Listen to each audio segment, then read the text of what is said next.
There's no feeling more intense than starting over.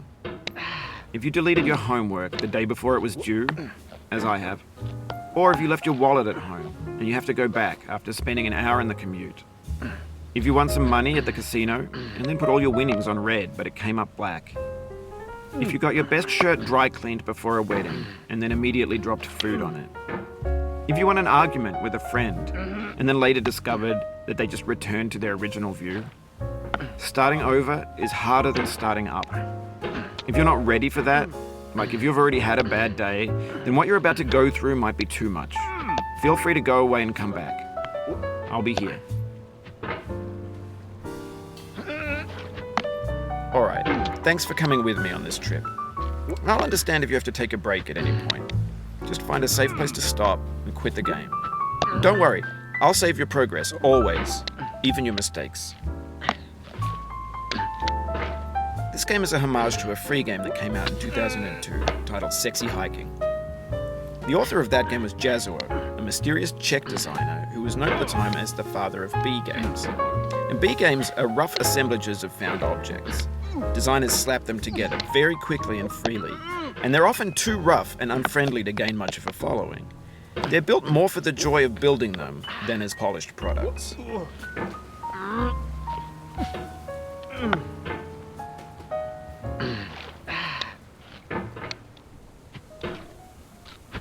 In a certain way, Sexy Hiking is the perfect embodiment of a B game. It's built almost entirely out of found and recycled parts, and it's one of the most unusual and unfriendly games of its time. In it, your task is simply to drag yourself up a mountain with a hammer. And that act of climbing, in the digital world or in real life, has certain essential properties that give the game its flavor. No amount of forward progress is guaranteed. Some cliffs are too sheer or too slippery. And the player is constantly, unremittingly in danger of falling and losing everything.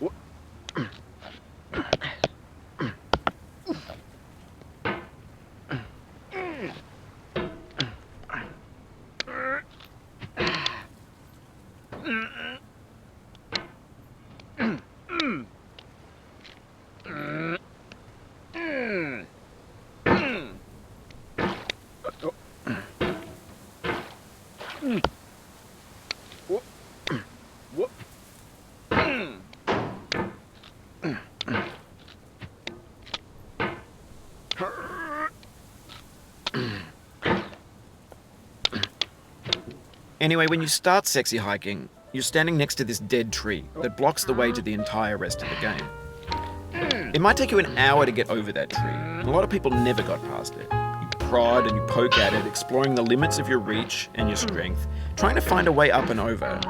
And there's a sense of truth in that lack of compromise.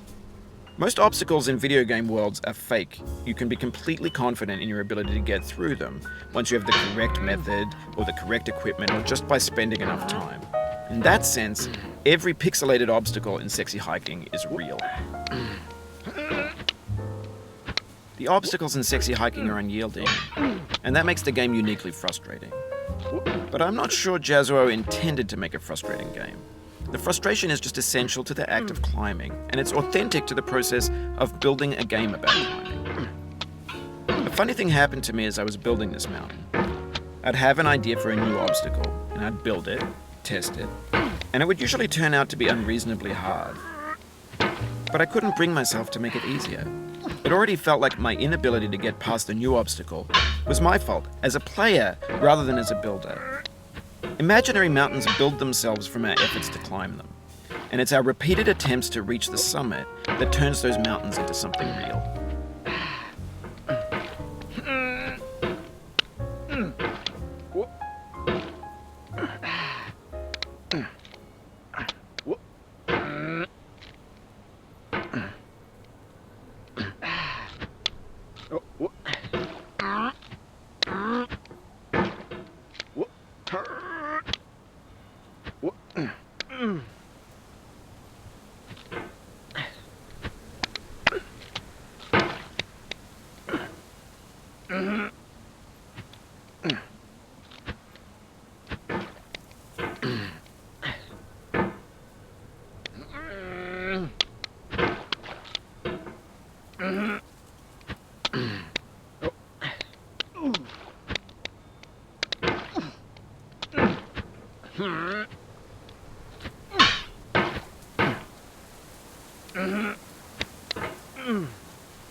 Oh, you just lost a lot of progress. That's a deep frustration, a real punch in the gut.